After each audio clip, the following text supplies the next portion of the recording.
কমেছে সব ধরনের মাছের সরবরাহ। এতে সপ্তাহ ব্যবধানে চাষের মাছের সাথে বেড়েছে হাওরের মাছের দাম।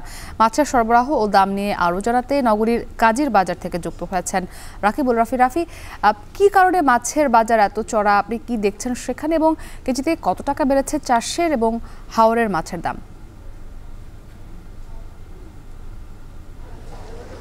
মুক্তি, আমি এই মুহূর্তে দাঁড়িয়ে আছি সিলেটের বৃহৎ মৎস্য পাইকারি আড়ত কাজীর বাজারে, একদম সুরমা সংলগ্ন পারে, যেখানটায় আসলে ছোট মাছের চাঙাই করে আসলে বিক্রি করা হয় এবং বাজারের ভেতরের অংশটায় বড় মাছ, চাষের মাছ থেকে শুরু করে হাওরের মাছ বিক্রি করা হয়।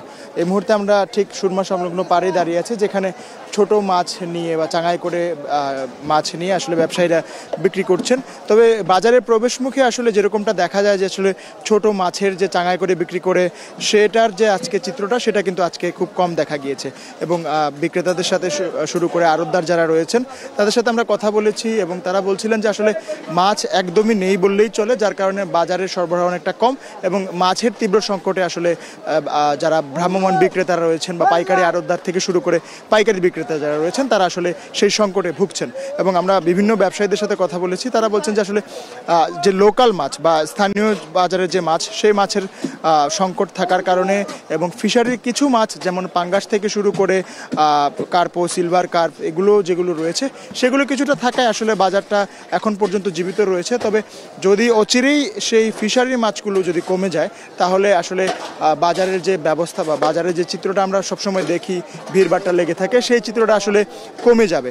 এবং আমরা বিভিন্ন রকম মাছের দাম সম্পর্কে আমরা জানতে পেরেছি যে আসলে পাঙ্গাস বিক্রি হচ্ছে প্রায় 160 টাকা করে এবং সিলভার কার্প 150 থেকে শুরু করে ইলিশ থেকে শুরু করে ছোট মাছ, ইলিশের প্রায় 1900, 2200, 2300 টাকা পর্যন্ত যাচ্ছে। ছোট মাছও কিন্তু চাঙা প্রতি যেটা বিক্রি করা হতো 300 থেকে 350 টাকা, সেটা বিক্রি করা হচ্ছে মোটামুটি প্রায় 800, 600 এরকম করে চাঙা প্রতি বিক্রি করা হচ্ছে। তো সব মিলিয়ে বলা চলে যে আসলে বিক্রেতা থেকে শুরু করে আড়তদার যারা, তারা সবাই বলছেন যে মাছের সংকট এবং সরবরাহ কম থাকার কারণে এই যে চলতি সপ্তাহে আসলে মাছের দামটা বৃদ্ধি পেয়েছে। তো এই ছিল আমার কাছে সিলেটের কাজের বাজার থেকে মাছের খবর নিয়ে সর্বশেষ খবরাখবর। সহকর্মী রাকিবুল রাফি আমাদের সঙ্গে যুক্ত ছিলেন সিলেট থেকে। এবার আমরা যশোরে যাব, সেখানে আছেন আমাদের সহকর্মী রিপন হোসেন। রিপন, যশোরে তো কয়েকদিনের ব্যবধানে দেশি এবং আমদানি করা ফলের দাম বেড়েছে।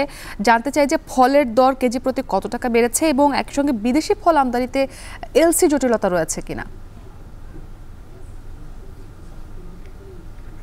আসলে এলসি জটিলতা রয়েছে। আমি যারা এই যে ব্যবসায়ী রয়েছেন তাদের সাথে কথা বলেছি, তারা বলছে যে যে শুল্ক সেটি বৃদ্ধি রয়েছে এবং এলসি জটিলতা রয়েছে, সে কারণে আসলে ফলদের সরবরাহ সেটি ঘাটতি রয়েছে। আমরা দেখেছি যে মোকামে যেমন ফলের সংখ্যা কম রয়েছে এবং মানুষের সংখ্যাও কম রয়েছে, অর্থাৎ বিক্রি কম হচ্ছে এমনটি জানিয়েছেন যারা ব্যবসায়ী রয়েছেন। আমরা যদি সপ্তাহের ব্যবধানে বলি যে মালটা রয়েছে, সেই মালটা বিক্রি হচ্ছে 300 টাকা, যেটি এক সপ্তাহ আগে ছিল 260 টাকা। আর দেশি যে মালটাটি রয়েছে সেটি বিক্রি হচ্ছে 80 টাকা, যেটি এক সপ্তাহ আগে ছিল 50 টাকা। কলমালেবু রয়েছে যেটি, সেটি 330 টাকা বিক্রি হচ্ছে, যেটি এক সপ্তাহ আগে ছিল 280 টাকা। আর আম বিক্রি হচ্ছে, যে দেশি আম সেটি 100 টাকা ছিল আগে, এখন 140 টাকা বিক্রি হচ্ছে। আর আঙ্গুর ফল 400 টাকার আঙ্গুর ফল এখন বর্তমানে 500 টাকা বিক্রি হচ্ছে। সবচেয়ে বেশি যে ফলটি বেড়েছে সেটি হচ্ছে বেদানা, 380 টাকা ছিল, সেটি 530 টাকা বিক্রি হচ্ছে। অর্থাৎ এই যে বেদানা রয়েছে তাতে কেজি প্রতি প্রায় 150 টাকা বেড়েছে। এবং ড্রাগন বিক্রি হচ্ছে 150 টাকা, যেটি এক সপ্তাহ আগে ছিল 100 টাকা। আর আপেল 330 টাকা বিক্রি হচ্ছে, এক সপ্তাহ আগে ছিল 300 টাকা। আবার আনারস রয়েছে, সেটি প্রতি পিস বিক্রি হচ্ছে 60 টাকা, যেটি এক সপ্তাহ আগে ছিল 50 টাকা। এই যে ব্যবধানে আমরা যারা ব্যবসায়ী রয়েছেন তারা বলছেন যে দাম বাড়ার কারণ হচ্ছে যে সংকট রয়েছে, অর্থাৎ বাজারে সরবরাহ কম রয়েছে এবং যে দেশি যে ফলগুলো রয়েছে সেই ফলগুলো আসলে সরবরাহ কম রয়েছে, অর্থাৎ মৌসুমের শেষ দিকে, এই কারণে বলছেন দেশি ফলগুলোর দাম বাড়ছে। আর পাশাপাশি যে বিদেশি ফলগুলো রয়েছে সেটি এলসি জটিলতা রয়েছে, সেই এলসি জটিলতার কারণে কিন্তু দাম বেড়েছে বলছেন ব্যবসায়ীরা। এই ছিল এখান থেকে আমার কাছে সর্বশেষ মুক্তি।